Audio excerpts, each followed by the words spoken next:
up on the world today.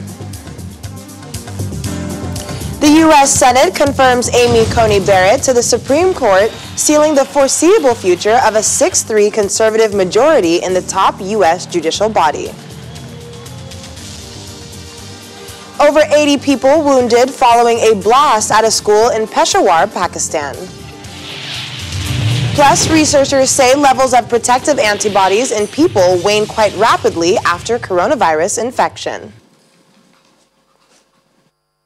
And welcome to the program. I'm Akaite Afia. We began in the United States, where President Donald Trump has been celebrating the confirmation of Amy Coney Barrett, the confirmation of her as a Supreme Court judge. This would be the third confirmation of a Supreme Court nominee for the president. Trump held a ceremony to celebrate the win at the White House. This made-for-TV primetime event on the White House lawn culminated with Justice Clarence Thomas swearing Barrett into the Supreme Court. It mirrored another White House function 1 month ago when Barrett's nomination was first announced, which preceded a coronavirus outbreak among Republicans, including Trump himself. The Republican-controlled Senate had confirmed Barrett to the lifetime appointment on a 52-48 vote, with Democrats unified in opposition. Her confirmation as successor to Justice Ruth Bader Ginsburg, who died last month, creates a 6-3 conservative majority on the high court. One Republican, Susan Collins, voted against the confirmation. It is the job of a judge to resist her policy preferences. It would be a dereliction of duty for her to give in to them. Federal judges don't stand for election. Thus, they have no basis for claiming that their preferences reflect those of the people. This separation of duty from political preference is what makes the judiciary distinct among the three branches of government. A judge declares independence not only from Congress and the President, but also from the private beliefs that might otherwise move her. The judicial oath captures the essence of the judicial duty. The rule of law must always control. My fellow Americans, even though we judges don't face elections, we still work for you. It is your Constitution that establishes the rule of law and the judicial independence that is so central to it.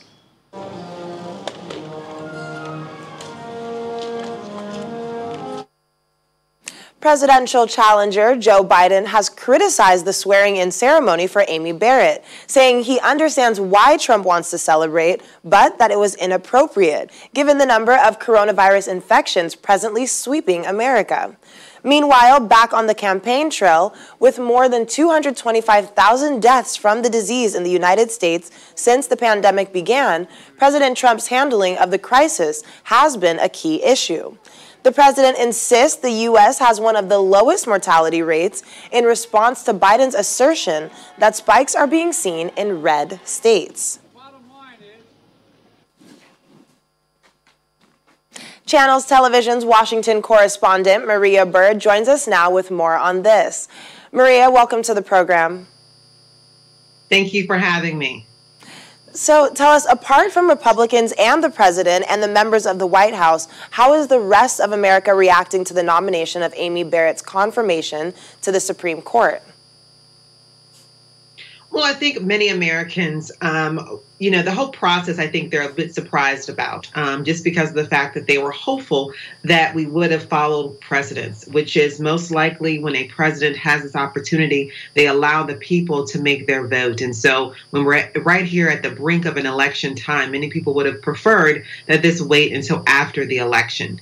But now that we're here, I think many people are questioning and wondering, where does she really stand on issues? I think that the, Senate confirmation and all of the hearings that she went through did not give a clear understanding as to where she will stand on many issues. We obviously had many protesters down at the Supreme Court yesterday for both sides, those in support of Amy Barrett and those who are obviously against her confirmation and her swearing in that happened yesterday evening.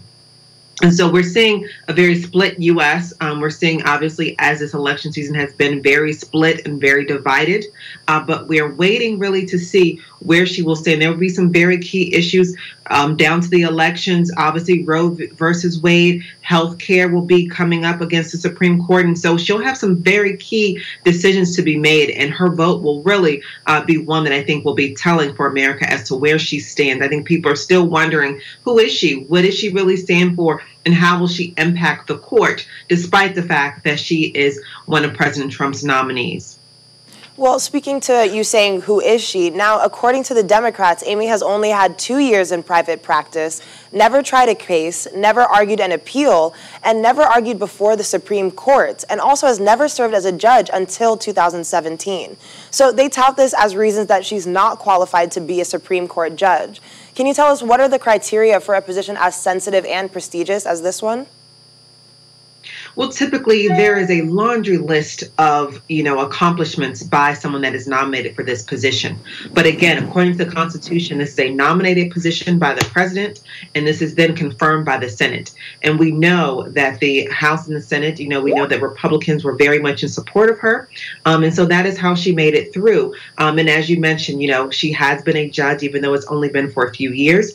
She is an attorney. And so those very key fundamental requirements were met. But again, the process is one that typically no one is even brought forth as a nominee without having a long list of accomplishments and a long history of trying cases and having some long history of judicial experience. This is a lifetime position.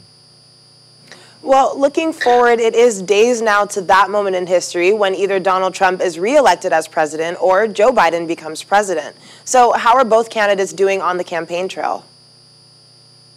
Well, the campaign trail, obviously, we know that Vice President Pence, despite what has happened with those immediately in his camp, he is very much out there on the campaign trail. We know that Kamala Harris is very much on the campaign trail. So it's getting down to the last few hours. We're seeing multiple rallies and campaign events being held in states like Pennsylvania and states like Texas. We've seen record numbers of Texans coming out to early vote, over 7 million. And so those states, Florida, these very key states for the Republican Party, and if they are to sway toward the Democratic side, that could be a real challenge for President Trump. And so we're seeing lots of emphasis in those key states across the country. All right. Well, thanks so much, Maria, for joining us today, and do stay safe out there. Thank you for having me. Well, let's stay on a bit more in the United States, but this time in the city of Philadelphia, where street protesters broke out on Monday night, injuring 4 police after 4 police shot and killed a black man they said had been armed with a knife. It is the latest violence seen in months of anti-racism across the United States since the death of George Floyd back in May. A man identified as 27-year-old Walter Wallace had approached 2 police officers who drew their guns after warning him to put down a knife he was holding. This was seen in a video posted on social media. The video also showed him approaching them as they backed away, with guns still aimed at him, while yelling at him to put down the knife. Both then fired several shots and Wallace collapsed. Since the incident in Minneapolis, demonstrators have turned out nationwide to demand racial equality and an end to police brutality, with protests sometimes turning violent. Around 2:43 p.m. today, our officers received a radio call for a person with a weapon. Turned out to be a knife. Responding officers witnessed a male who was on the block. Immediately they noticed that he had a knife in his possession, and he was brandishing it and waving it erratically. Officers ordered him several times to drop the weapon. Fortunately, he did not do so. After a short time, the male continued to follow after the officers while brandishing the weapon. The officers ordered him to drop it several more times. Fortunately, he did not, and the officers discharged their weapons several times, striking the male. In another development, the United States and India have signed a pact to share sensitive satellite intelligence and map data. as Secretary of State Mike Pompeo warned of the threat posed by an increasing assertive China. Pompeo has been in New Delhi since Monday, along with Defense Secretary Mark Esper. He said talks with their Indian counterparts has resulted in promises to work together to confront the threat China poses to security and freedom. Our leaders and our citizens see with increasing clarity that the CCP is no friend to democracy, the rule of law, transparency, nor to freedom of navigation, the foundation of a free and open and prosperous Indo-Pacific. I'm glad to say that the United States and India are taking steps to strengthen our cooperation against all manner of threats, and not just those posed by the Chinese Communist Party. Two questions from the U.S. And in neighboring Pakistan, we are learning as many as 80 people have been injured in a blast that happened at a religious seminary in the city of Peshawar. At least 7 people were also killed. Most of the dead and wounded were taken to a local hospital. No one has yet claimed responsibility for the attack, which happened near Pakistan's border with Afghanistan, which has long been plagued by Islamist violence. A video shared by police showed one of the school's religious scholars, Sheikh Rumamullah, addressing students and citing religious texts on the importance of education when a huge blast ripped through the hall, knocking over the camera. Though militant violence in the city and in Pakistan in general has fallen over recent years, there has been an increase in attacks on the security forces this year in Khyber Pakhtunkhwa province, of which Peshawar is the capital. Well, let's talk to the VOA's Ayaz Gul in Islamabad. Ayaz, thanks for joining us on the program. My pleasure. So tell us, what more are we learning about the nature of this blast and who could have been behind it? Well, as of this moment, what we understand from police statements is that it was an improvised explosive device that was hidden in a bag, and somebody left it in the main hall of this Islamic seminary, and a time device was used to detonate the explosive.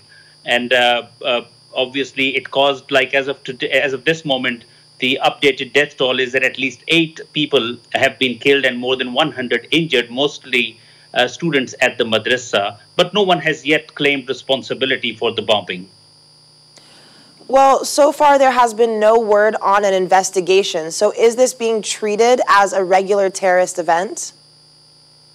No, the investigation is already underway according to the provincial police chief. And they are basically working on different aspects. And what the police chief told reporters a short while ago is that they have detained several suspects, and they are basically from Afghanistan. And the suspicion is that whoever carried out this attack had links to militants inside Afghanistan.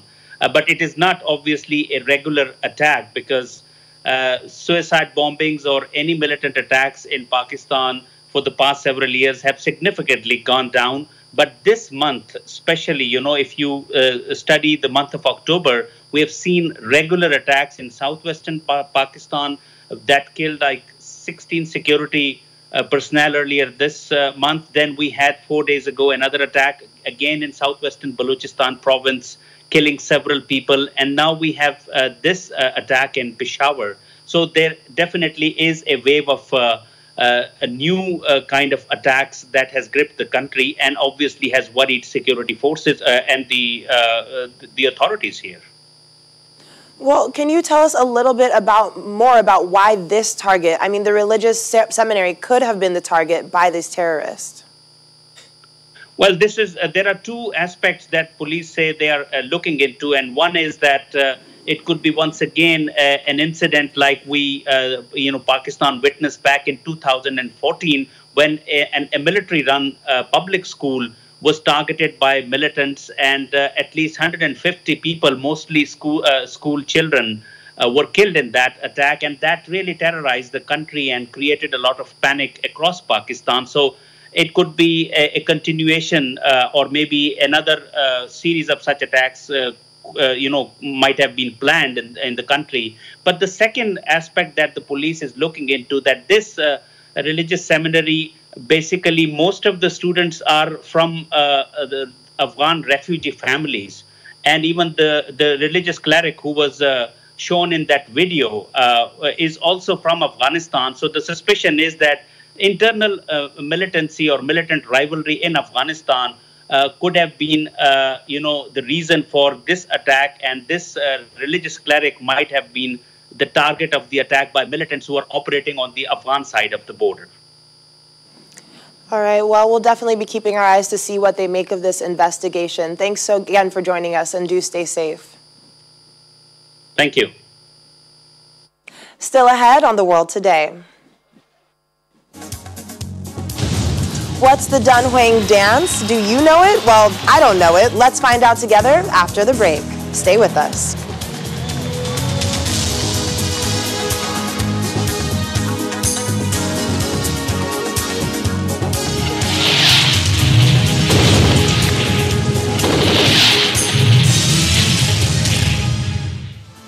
Thanks for staying with us. More protests are holding in Thailand based off of images being displayed in France of the Prophet Muhammad, amid an escalating row between France and many in the Muslim world. The demonstrators were supporters of the Islamic Constitution movement in Bangladesh and marched towards the French embassy in Dhaka before police stopped them at one point.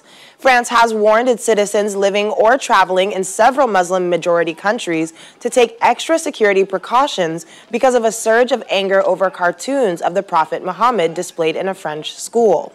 French officials asserted their right to show the cartoons in an act of defiance after an 18-year-old student of Chechen origin beheaded a middle school teacher for showing the images to his pupils as a part of a civics lesson.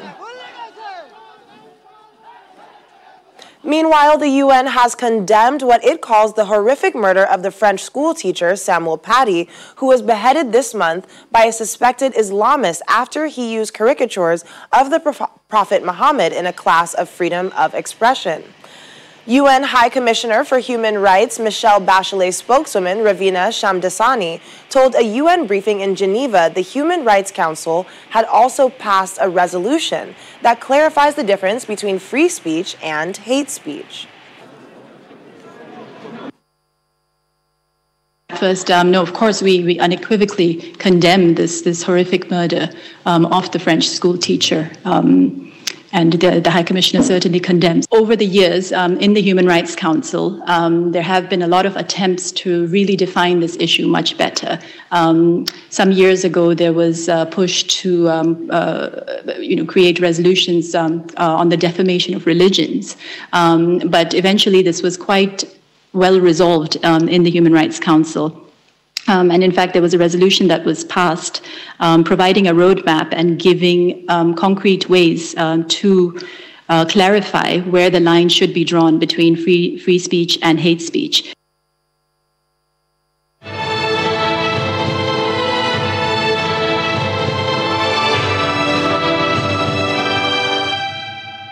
Well, to the update on the coronavirus infections, researchers are now warning that levels of protective antibodies in people do wane rapidly after being infected by the coronavirus. The researchers at the Imperial College London said they found that the number of people testing positive for antibodies has fallen by 26% between June and September, and that immunity appears to be fading and there is a risk of catching the virus multiple times. Here's more in the Global Update.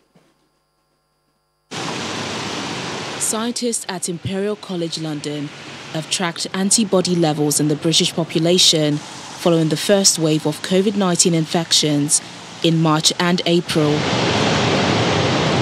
The study found that antibody prevalence fell by a quarter from 6% of the population around the end of June to just 4.4% in September.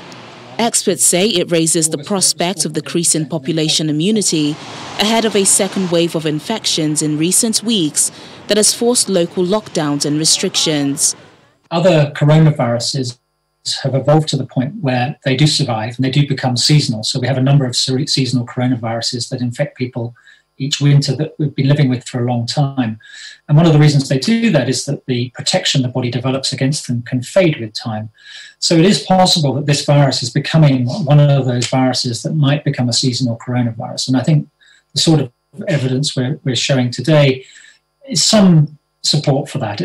But far from conclusive, and I think we're going to need to learn a lot more, but it's certainly possible.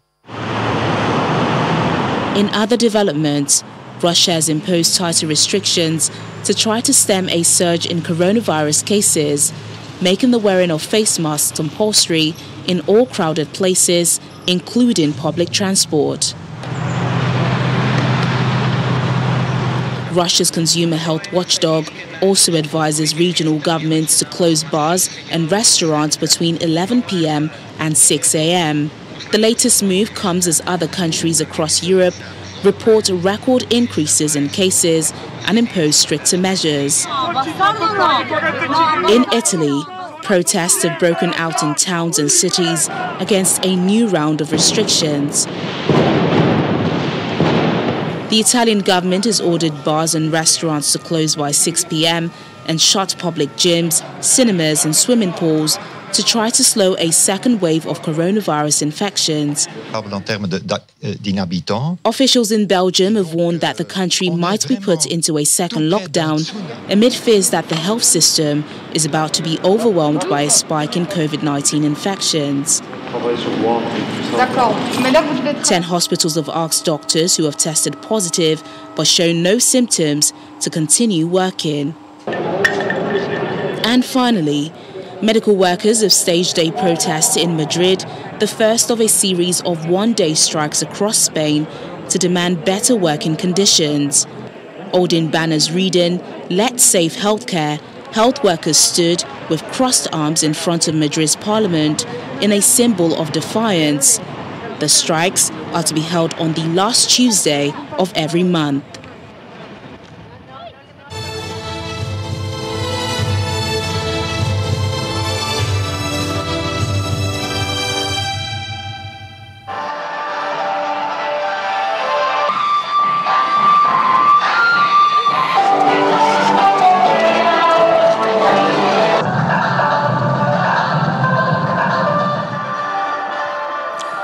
Dunhuang Middle School in northwest China's Gansu province has adapted the local Dunhuang dance into the students' inter-class exercises to propagate culture while also promoting physical education.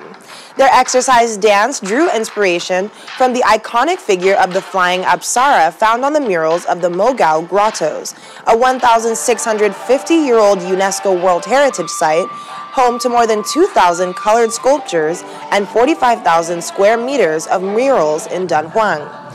This comes as Chinese authorities recently issued guidelines to strengthen and improve physical and aesthetic education in schools across the country. The guidelines encourage primary and secondary schools to provide students with one physical education class a day and to open enough aesthetic education classes. Well, let's see if we can learn a few moves. 学校吗？